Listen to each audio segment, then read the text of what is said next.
नमस्कार। Dhirendra पुंडी news point में आप सभी का एक बार फिर से स्वागत है। सुप्रभात। दरअसल कई बार कोई एक जस्टिस भी इस तरह से तन कर खड़ा हो जाता है कि सरकारें अपनी तमाम कोशिशों में फेल नजर आती हैं और यही हाल जस्टिस जी.आर. स्वामीनाथन का है। सनातन के हक में एक फैसला क्या दिया कि तमाम डीएम के सरकार के साथ बाकी तमाम इंडी गठबंधन के लोग मिलकर उनके खिलाफ खड़े हो गए।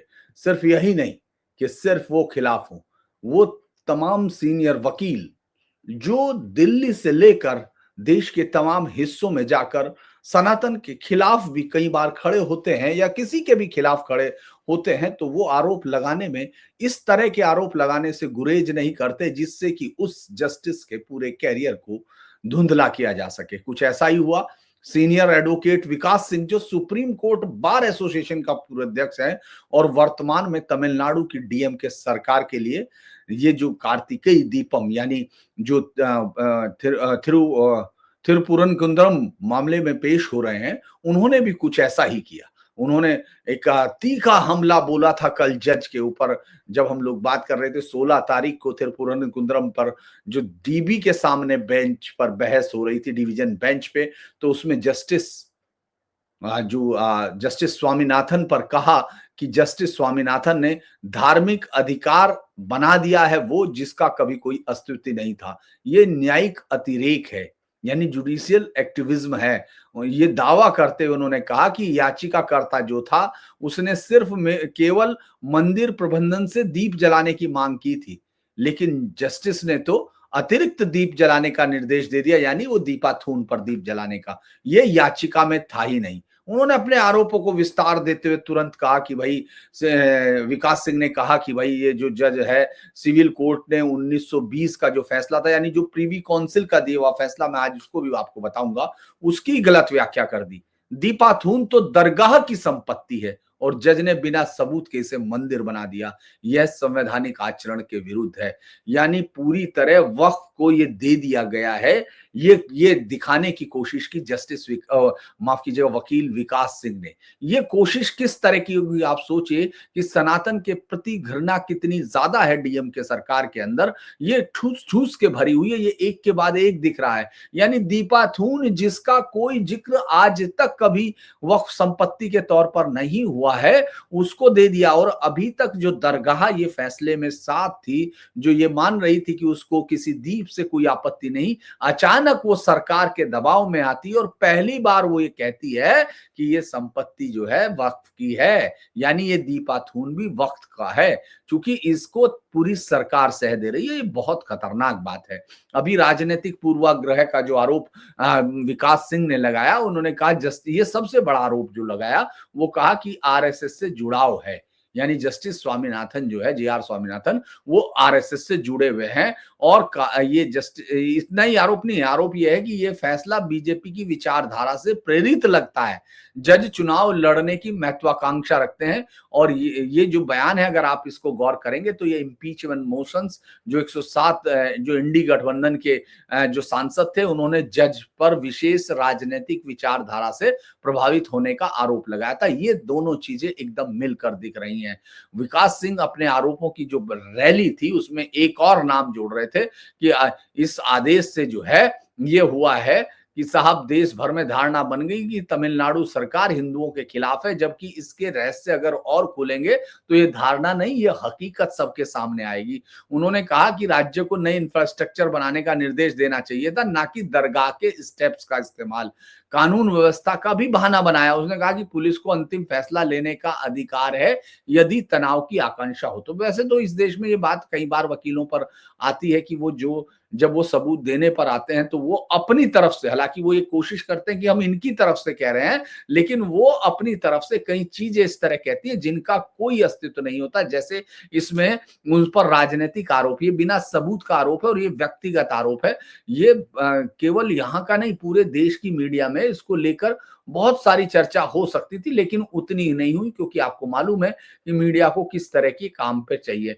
डीएमके की नेता कनिमोझी ने तो तुरंत इसको पकड़ लिया, उन्होंने कहा, लेकिन बीजेपी का आपने सुना, उन्होंने न्याय। लेकिन आज जब वो बैच शुरू होती है, जब वो मतलब जस्टिस 17 को चूंकि इंतजार कर रहे थे, जस्टिस स्वामीनाथन, जिन्होंने कई अधिकारियों को कहा था कि वो आए और अपना ये बताएं कि कैसे ये हैबिचुअल ऑफेंडर बन चुकी है सरकार। एक पैटर्न दिखता है जो सनातन के जो ज्यादातर जो केस है उनमें वो सरकार के उनको नहीं सुनती है, अदालतों के आदेशों का पालन नहीं करती है। तो इस पर जब सुनवाई शुरू हुई, ये तो बड़ा इंटरेस्टिंग था, कल सुनवाई शुरू हुई, तो ये जो कोशिश की जा रही है, जस्टिस जी.आर. स्वामीनाथन को पूरी तरह घेर कर अकेला खड़े करने की कोशिश है ताकि वो डर जाए, और महाभियोग भी इसी कोशिश में था। तो आज 17 तारीख को जब कल माफ कीजिएगा, कल 17 तारीख को जब ये दिख रहा था कि आखिर उनके सामने क्या होता है, क्योंकि ये जो जितने आरोप मैंने आपको बताए, ये जस्टिस जयचंद्रन और उनके साथ ही जज यानी डीबी जो बेंच है, जिसमें मुख्य याचिका अब है जो उनके खिलाफ जस्टिस जी.आर. स्वामीनाथन के आदेश के खिलाफ है, वहां चल रही है। वहां ये आरोप 16 तारीख को लगाए गए थे, लेकिन 17 को जैसे ही जस्टिस स्वामीनाथन की सुनवाई हुई, चूंकि उन्होंने अधिकारियों को पेश होने के लिए कहा था, वीडियो कॉन्फ्रेंसिंग थे, तो आज सख्त निर्देश थे। जी.आर. स्वामीनाथन तो उसमें बिल्कुल भी, उनको लग रहा था कि शायद इससे ये जज डर जाएगा, क्योंकि एक तो महाभियोग हो चुका, दूसरा उसकी राजनीतिक महत्वाकांक्षा हुई, और ये पाल अब ये सुनवाई तो तीखी होनी थी। तो सबसे पहले विकास सिंह से ही पूछा कि मेरे कौन से राजनीतिक उद्देश्य हैं? आपने डिवीजन बेंच में मेरे फैसले को चुनावी महत्वाकांक्षा से जोड़ा है, जरा दोहराएं। सिंह ने दोहराने से इनकार कर दिया। उसने कहा कि उसके संदर्भ कोई और थे। अरे अगर आपको इतना यकीन था तो आप यहां दोहरा सकते थे। वो तो जज आपसे, जस्टिस आपके सामने है, उनके सामने आप कहा जा सकता था। जज ने फिर जोड़ दिया, लेकिन विकास सिंह की तो इतने पर तो सिट्टी पिट्टी गुम हो चुकी होगी, क्योंकि आप जिस तरह के आरोप लगा रहे थे, जब वो जज खुद पूछ रहा है तो आपको बताने को नहीं मिला। और उसके बाद तो फिर उन्होंने कहा कि अब मैं जस्टिस जो है, ये बड़ा इमोशंस, ये माना जा रहा है कि चीफ सेक्रेटरी को कहा कि जिम्मेदार जवाब दाखिल करें। Justice G.R.. स्वामीनाथन ने सीधा कहा कि आप ऐसी जिम्मेदार वो दाखिल करें, बार बार अवज्ञा निर्देशों के तहत है या नहीं, या आपको कोई ऊपर से कह रहा। उन्होंने सीधे तौर पर कंटेम्प्ट याचिका की सुनवाई ये चल रही थी, उन्होंने कहा कि अधिकारी अगर आदेशों का पालन नहीं कर रहे हैं तो ये कारण क्या है, इसीलिए इसको लेकर एक रेस्पॉन्सिबल रिप्लाई फाइल करें। एडीजीपी और डीजीपी को समन जारी किया, अगली सुनवाई पर हाजिर रहने के लिए कहा, और एचआरएनसी विभाग को दीप प्रज्वलन सुनिश्चित करने का निर्देश दिया है। सीआईएसएफ की सुरक्षा व्यवस्था को, कानून व्यवस्था को बनाए जाने का सख्त आदेश दिया, संवैधानिक कर्तव्यों का हवाला दिया, और 2005 की जो शांति समिति थी उसके रेजुलेशन का पालन सुनिश्चित करने का आदेश भी दिया है। जज ने कहा है पूरी तौर पर चीफ सेक्रेटरी से कि क्या अल्पसंख्यक तुष्टीकरण चल रहा है, अवज्ञा क्यों हो रही है। इससे ज्यादा सीधा सवाल मुझे लगता है नहीं कि किसी तरह से वहां कुछ होगा। उन्होंने कानून व्यवस्था का डर गैर मौजूद है, यानी कोई कानून व्यवस्था से डर नहीं रहा। उन्होंने अधिकारियों को साफ कहा कि ये तमिल संस्कृति को रोकने का बहाना क्यों बनाया जा रहा। और उन्होंने जो सीनियर एडवोकेट थे श्री राम, जो याचिकाकर्ता की तरफ से थे, उन्होंने कहा राज्य जो है हिंदू अधिकारों का त्याग कर रहा है, उनको ये चाहता नहीं है कि वो सारी चीजें हो। जज ने बाद में अपनी सुनवाई के उसमें कहा कि राज्य का संवैधानिक कर्तव्य ये है कि धार्मिक अधिकारों की रक्षा की जाए, विधायी ढांचे की कमी का कोई बहाना नहीं बनाया जा सकता। सुनवाई के दौरान जज ने अपने 2020 के फैसले का भी वो दिया, जहां उन्होंने तबलीगी जमात के सदस्यों को रिहा किया था ताकि पूर्वाग्रह का आरोप खारिज हो। ये सुनवाई जो है आज कल जो है 2 घंटे तक चलती रही, और अगली सुनवाई 20 दिसंबर तय की गई, यानी 3 दिन बाद। ये माना जा रहा है कि बहुत जबरदस्त फिर इस पर बहस होगी। अभी डीबी में भी चल रहा है ये सारा मामला, एक में नहीं, ये डीबी में चल रहा, सुप्रीम कोर्ट में चल रहा। अभी सुप्रीम कोर्ट का वो आया नहीं। कई बार क्या होता है कि ये मामला क्या इंटरेस्टिंग है कि भारतीय न्याय व्यवस्था में ऐसे कई मामले आए जो न केवल कानूनी सिद्धांतों को चुनौती देते हैं, धार्मिक संवेदनशीलताएं, राजनीतिक महत्वाकांक्षाएं और संवैधानिक मूल्यों पर भी सवाल होते हैं। अब ये तिरुपुरंदरम जो पहाड़ी है, इसका ये दीपाथून वाला मामला लगभग उसी तरफ जा रहा है और इसमें साफ खुल के सामने आ रहा है कि डीएमके सरकार किस तरह से हिंदू जो सनातन परंपराएं थी उनको इतने सालों से वो किस तरह से इस्लाम के अनुयायियों को तुष्टीकरण के तौर पर भेंट करती रही। दरअसल इस पर वक्फ का मामला बड़ा इंटरेस्टिंग है। वक्फ अब इसमें कूद के आ गया है। वक्फ ने फिर अपना दावा पेश कर दिया है। मतलब ये तो और भी बड़ा इंटरेस्टिंग है क्योंकि अभी तक उसने एक बार भी इस तरह की चीज नहीं की थी। अब ये जो पहले तो तिरुपुरंदरम में ये विशेष जो था, मैं दीपाथून, ये जो आपको मालूम है, मैं पहले भी बता चुका कि एक पत्थर का खंभा है जो दीप जलाने के लिए विशेष रूप से निर्मित माना जाता है और साहित्यिक साक्ष्य इसके हैं क्योंकि ये तमिल जो कवि हैं, अपने महान कवि कम्बन की रामायण जो लिखी गई थी उसमें 12वीं शताब्दी में इसका जिक्र आता है। तो ये कहना है कि भाई ये परंपरा अभी की है या ये नई परंपरा डाली जा रही है, तो इसमें विरोध है।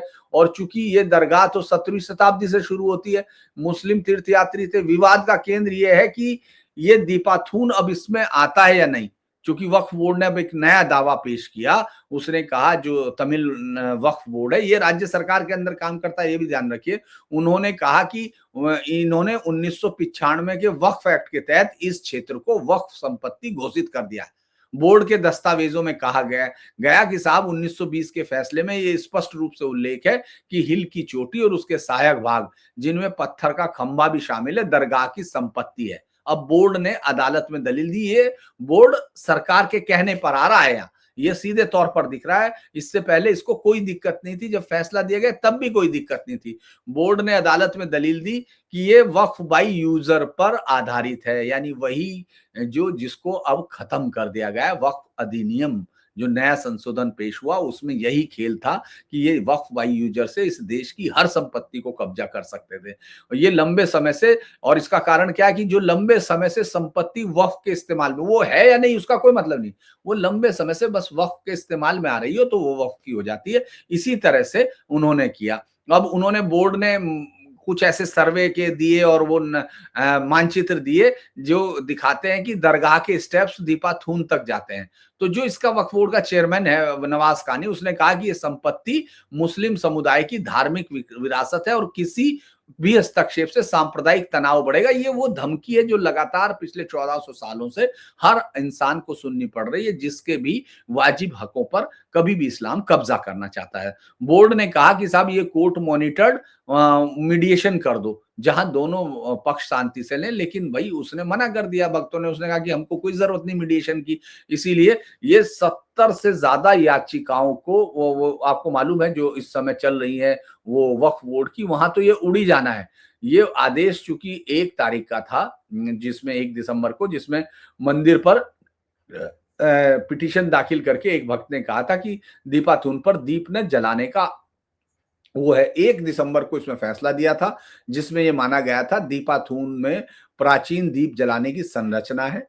ये जो है इसको 1920 के सूट के अनुसार ये मंदिर की संपत्ति है और मंदिर प्रबंधन को दीपाथून पर अतिरिक्त दीप जलाएं जो परंपरा का हिस्सा है। राज्य सरकार को यह कहा गया था। और चूंकि दरगाह संपत्ति प्रबंधन के 2005 के शांति समिति रेजुलेशन का एक बाकायदा वो दिया गया और 2005 में बाकायदा एक शांति समिति की मीटिंग हुई थी जिसमें दरगाह भी था, जिसमें मंदिर कमेटी के लोग थे, जिसमें सरकार थे, जिसमें दरगाह कमेटी ने कहा था कि उनको दीप जलाने पर कोई आपत्ति नहीं है। और उसमें दीप जलाना, चूंकि जब जज अपना फैसला दे रहे थे उन्होंने कहा ये 1991 का जो प्लेसेस ऑफ वर्शिप एक्ट है उसमें भी दीप जलाना किसी पूजा स्थल में परिवर्तन नहीं है। ये जस्टिस जो स्वामीनाथन ने अपने फैसले में कहा था कि ये दीप जलाना तमिल परंपरा का सम्मान है जो संवैधानिक नैतिकता का उल्लंघन नहीं करती है और ये राज्य का कर्तव्य है कि वह धार्मिक अधिकारों की रक्षा करे। ये चूंकि पूरा फैसला था ये 38 पैराग्राफ में था, जिसमें साहित्यिक प्रमाण थे, जिसमें कम्बन रामायण, तेवरम भक्ति गीत और ऐतिहासिक दस्तावेज शामिल थे। तो इसके बाद ही आपने देखा कि ये किस तरह से इसके जस्टिस के पास वो वहां गए, इनके खिलाफ केस दर्ज करने की कोशिश की गई, मतलब उनके सामने आए और लेकर उसको कोर्ट तक चले आए।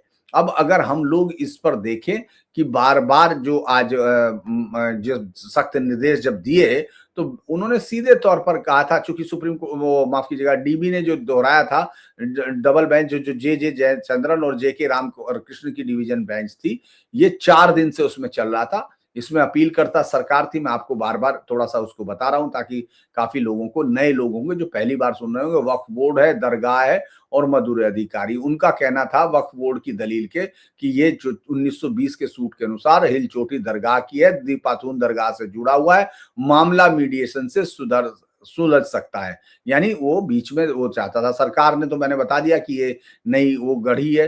दरगाह पक्ष को आपत्ति नहीं थी, लेकिन कानून व्यवस्था, बेंच ने कहा कंटेम्प्ट प्रोसीडिंग पे अभी स्टे से इनकार किया हुआ है।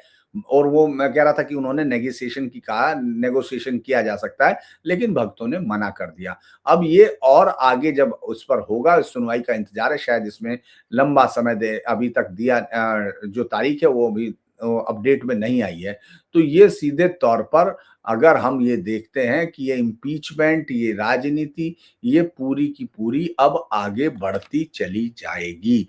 दीपाथून वक्फ बाई यूजर से अब वक्फ ने अपनी प्रॉपर्टी घोषित करने का कोर्ट में कहा है। कोर्ट ने ये तर्क दिया है कि हम लोग इसको कैसे कर सकते हैं। दरअसल मदुरै कोर्ट ने 1923 में ये स्पष्ट कर दिया था कि हिल की चोटी, मंडपम और पत्थर का खंबा दरगाह की संपत्ति, लेकिन वो पत्थर का खंबा ये नहीं है, इसको वो अपनी तरफ से जोड़ रहे हैं। तो वक्फ बोर्ड का मुझे लगता है कि ये बहुत ही ज्यादा वो है। लेकिन अगर हम लोग वक्फ का इतिहास के बारे में थोड़ा मैं बता देता हूं कि ये दरगाह ने कभी दीपम का विरोध क्यों नहीं किया, वो क्या था, वो स्टैंड मैं आपको बता देता हूं। 1994 में एक समझौता हुआ था, 4 नवंबर 1994 को। दरगाह ने कहा था कि उनको दीप प्रज्वलन पर कोई आपत्ति नहीं है। ये 21 नवंबर 1996 के एक जुडिशियल ऑर्डर में दर्ज है, जहां दरगाह ने हिंदू भक्तों को हिल पर दीप जलाने में की अनुमति दी थी। 2005 का जो शांति रिजोल्यूशन है, उसमें साफ तौर पर कहा गया था, ये सबसे मजबूत पक्ष था जो जस्टिस जी.आर. स्वामीनाथन ने 1 दिसंबर के अपने फैसले में शामिल किया था। उन्होंने कहा था दिसंबर 5, 2005 में ये रेवेन्यू डिविजनल ऑफिस के कार्यालय में पीस मीटिंग हुई थी, जिसमें दरगाह प्रबंधन ने स्पष्ट रूप से कहा था कि दीपाथून पर दीप जलाने में कोई आपत्ति नहीं है। रिजोल्यूशन में साफ लिखा था दीपम को दरगाह से 15 मीटर दूर किसी भी स्थान पर जलाया जा सकता है। दरगाह के प्रतिनिधियों के मिनट्स पर हस्ताक्षर हैं और यही वो हस्ताक्षर इस बात के हैं कि इसमें परंपरा को बाधित करने का कोई अधिकार उनके पास नहीं है। और पिछले उत्सवों में अगर हम देखते हैं तो वो अभी तक, आज तक उन्होंने ये किया भी नहीं था। 1920 के सूट के बाद जब पहली बार ये विवाद शुरू हुआ था, दरगाह ने कभी भी सक्रिय रूप से विरोध नहीं किया और ब्रिटिश काल से चल रही दीप प्रज्वलन परंपरा सिर्फ प्रशासनिक कार्यों से कभी रुकी तो रुकी, लेकिन दरगाह ने इसे कभी भी अपनी संपत्ति पर अतिक्रमण नहीं कहा, बल्कि उन्होंने कहा कि वो सह अस्तित्व के साथ यहां बनाए रखना चाहते हैं। अब दरगाह का रुख कब बदलता है? जब जस्टिस स्वामीनाथन का आदेश आता है और उसके बाद सरकार उसके खिलाफ खड़ी होती है। दरगाह सेक्रेटरी आरिफ खान पहली बार जो आते हैं और उन्होंने चूंकि बयान भी दिया, एजेंसी को उनका बयान था कल कि कोई सबूत नहीं है कि पारंपरिक तौर पर दीपाथून पर दीप जलाया जाता है। ये दीपाथून नहीं बल्कि सर्वे स्टोन है, जो जैन काल की संरचना भी हो सकती है। अब वक्फ बोर्ड के साथ मिलकर उन्होंने दावा कर दिया कि हिल टॉप और स्टेप्स उनकी है, लेकिन अभी आया है, ये 2025 के आदेश के बाद आया और इससे पहले 100 साल पहले तक का कोई भी ऐसा रिकॉर्ड नहीं है। तो दरगाह ने अपना हिस्सा कभी नहीं मांगा और ये सहमति का इतिहास इसका रहा है। वक्फ बोर्ड नया आया है उसमें हस्तक्षेप करके, जो राज्य सरकार के साथ मिलने की वजह से आया है। और चूंकि इसमें राजनीतिक दबाव लगातार बढ़ता जा रहा है, डीएमके सरकार अब इसको अल्पसंख्यक तुष्टीकरण के लास्ट तक ले जाना चाहती है और इसमें बहुत सारे कारण हैं। मुझे लगता है कि जो वक्फ संशोधन हिल है उससे भी इसकी दिक्कतें बढ़ेंगी। तो जो वैसे भी आपको याद होगा कि जो नवाज कानी था, इंडियन मुस्लिम लीग ने, उसने इस पे बिरयानी खा के वैसे भी हिंदू भावनाओं का अपमान किया था ये कहते हुए कि हिलटॉप वक्फ बोर्ड के अधीन है। तो मुझे लगता है डीबी के सामने जो बात है बोर्ड की, उसका भी फैसला भी होगा और साथ ही साथ ये जज जो हैं जिस तरह से जीआर स्वामीनाथन जस्टिस को डराने की कोशिश कर रहे हैं, वो किसी कीमत पर डरते हुए नहीं दिख रहे हैं। तो अभी जो 20 तारीख को होगा तब और देखा जाएगा। हालांकि 4 हफ्ते का समय मांगा सरकार ने कि हमको वो सरकार वो अपना जवाब दाखिल करने के लिए समय चाहती है। तो देखते हैं कि इस पर क्या होगा, लेकिन ये एक ऐसा मामला है जो पूरे देश के लोगों के सामने डीएमके सरकार की कलई खोलता है, उस इकोसिस्टम की कलई खोलता है कि जो जायज नाजायज हर तरीके से हिंदू या सनातन अधिकारों को दबाने की कोशिश में लगी हुई है। जस्टिस जीआर स्वामीनाथन जैसे लोग वहां दीपाथून की तरह ही दिखाई देते हैं जो रोशनी करना चाहते हैं। हालांकि उनके कई सारे फैसले मैंने देखे हैं जो बहुत ही बेहतर फैसले हैं, लेकिन अभी इस वीडियो में इतना ही। बाकी आप सबसे होगी। आपका दिन शुभ हो। नमस्कार।